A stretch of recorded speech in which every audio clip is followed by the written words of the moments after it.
News 18 prime में सबसे पहले बात त्योहार पर दिल्ली को दहलाने की साजिश की, जिसे सुरक्षा बलों ने नाकाम कर दिया। फिर बात होगी अलवर हैवानियत मामले में बीजेपी और कांग्रेस में जुबानी जंग की, और आखिर में बात मरुधरा में कोरोना के बेकाबू रफ्तार की, जहां आज एक दिन में 10,000 से ज्यादा केस सामने आए। इन खबरों के साथ और भी कई खबरों पर विस्तार से करेंगे बात, लेकिन सबसे पहले एक नजर प्राइम 25 पर। संसद का बजट सत्र इस बार 2 चरणों में रखा जा सकता है। जनवरी के मुताबिक पहला चरण 31 जनवरी से 11 फरवरी तक होगा। इस दौरान 11 फरवरी को आम बजट पेश किया जाएगा। वहीं दूसरा चरण 14 मार्च से 8 अप्रैल तक होगा। दिल्ली के गाजीपुर इलाके में मिले संदिग्ध बैग में आईईडी था। फिलहाल एनएसजी के बम निरोधक दस्ते ने गाजीपुर से बरामद आईईडी को डिफ्यूज कर दिया है और आईईडी के सैंपल लिए गए हैं।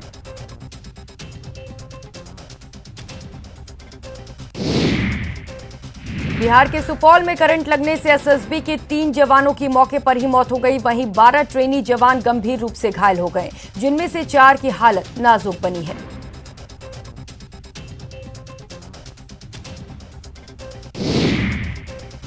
अलवर रेप केस को लेकर बीजेपी ने कांग्रेस नेता प्रियंका गांधी पर जमकर निशाना साधा। बीजेपी नेता संबित पात्रा ने कहा कि प्रियंका राजस्थान में अपना जन्मदिन मना रही थी, लेकिन उन्होंने पीड़ित के परिजनों से मुलाकात की जहमत नहीं उठाई। अलवर रेप कांड को लेकर बीजेपी प्रदेश महामंत्री और कोटा के रामगंज मंडी से विधायक मदन दिलावर ने तीखी प्रतिक्रिया दी है। मदन दिलावर ने सरकार और सिस्टम पर सवाल खड़े कर दिए हैं।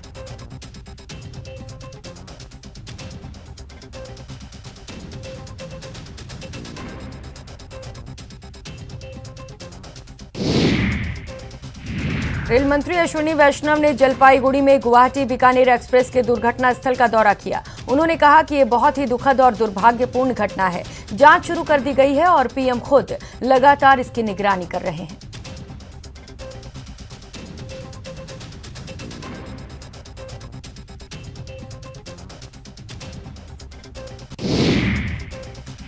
बीकानेर गुवाहाटी एक्सप्रेस हादसे पर सीएम अशोक गहलोत ने बड़ा ऐलान किया है। गहलोत सरकार घायलों को आर्थिक मदद देगी। गंभीर घायलों को 1 लाख रुपए की मदद दी जाएगी, जबकि सामान्य घायलों को 50,000 रुपए की आर्थिक सहायता दी जाएगी।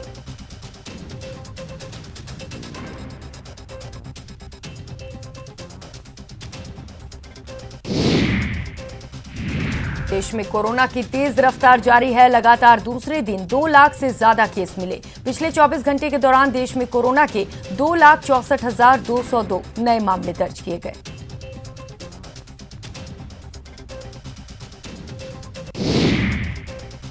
मरुधरा में कोरोना की रफ्तार बढ़ती जा रही है। पिछले 24 घंटे में 10,307 नए मामले सामने आए और 3 मरीजों की मौत हुई। एक्टिव केस का आंकड़ा 52,000 के पार पहुंच गया। बीकानेर कलेक्टर ने नोखा उपखंड के ग्रामीण क्षेत्र का दौरा किया और ग्रामीणों की समस्याएं सुनी, साथ ही कोरोना टीकाकरण के लिए समझाइश की। अलवर के बानसूर में कोरोना गाइडलाइन की पालना करवाने को लेकर उपखंड अधिकारी राकेश मीणा की अध्यक्षता में बैठक का आयोजन किया गया।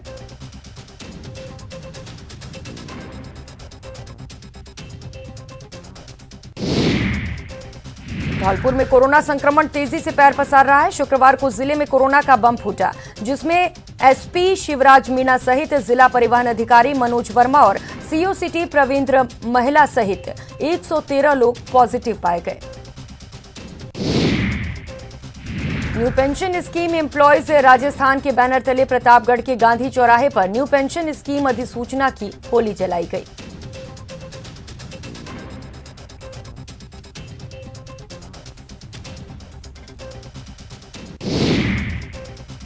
प्रदेश के खेल विभाग में आउट ऑफ टर्न के दूसरे फेज में फिर से खिलाड़ियों को सरकारी नौकरियां मिल सकेंगी। खेल विभाग ने प्रपोजल तैयार कर ली है। जल संसाधन मंत्री महेंद्रजीत सिंह मालविया ने टोंक का दौरा किया। इस दौरान मालविया ने बीसलपुर बांध का निरीक्षण किया।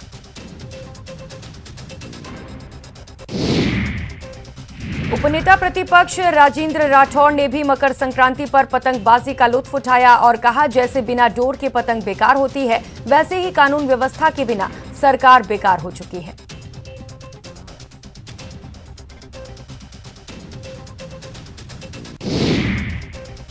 अलवर पीड़िता का सीसीटीवी फुटेज सामने आया है। ये तस्वीरें घटना से पहले की हैं। तिजारा ओवरब्रिज से पीड़िता गुजरती हुई दिखाई दी। मकर संक्रांति के पर्व पर मंत्री खाचरियावास ने अपने परिजनों और कार्यकर्ताओं के साथ जमकर पतंगबाजी की। इस मौके पर उन्होंने कई पेच काटे और अपने बेटे से पेच कटवाया भी।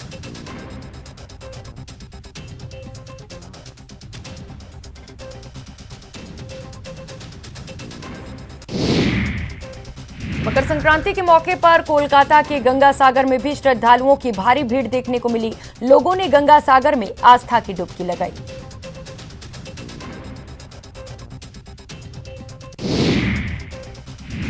बांसवाड़ा शहर के स्थापना दिवस को लोगों ने परंपरागत तरीके से मनाया। इस दौरान कोरोना गाइडलाइन का पालन किया गया।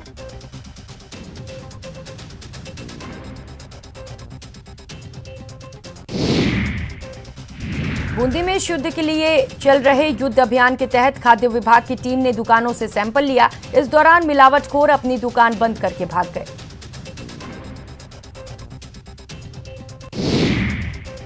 प्रतापगढ़ की कोतवाली थाना पुलिस ने किला रोड स्थित पुराने सीएमएचओ कार्यालय में चोरी करने के आरोप में 2 आरोपी को गिरफ्तार किया। तमिलनाडु में पोंगल के अवसर पर राज्य के कई इलाकों में जल्लीकट्टू प्रतियोगिता हुई। मदुरई में भी जल्लीकट्टू प्रतियोगिता में काफी संख्या में युवाओं ने भाग लिया। इस दौरान कई लोगों को चोटें भी आईं। चूरू के एलआईसी ऑफिस में टोक्यो पैरालंपिक के सिल्वर मेडलिस्ट और राजीव गांधी खेल रत्न अवार्डी देवेंद्र झांझड़िया का सम्मान किया गया। अधिकारियों ने देवेंद्र को निगम की ओर से 50 लाख रुपए का चेक और शॉल देकर सम्मानित किया। भारतीय टीम का साउथ अफ्रीका में टेस्ट सीरीज जीतने का सपना चकनाचूर हो गया। केपटाउन टेस्ट मैच के चौथे दिन भारत को 7 विकेट से हार झेलनी पड़ी।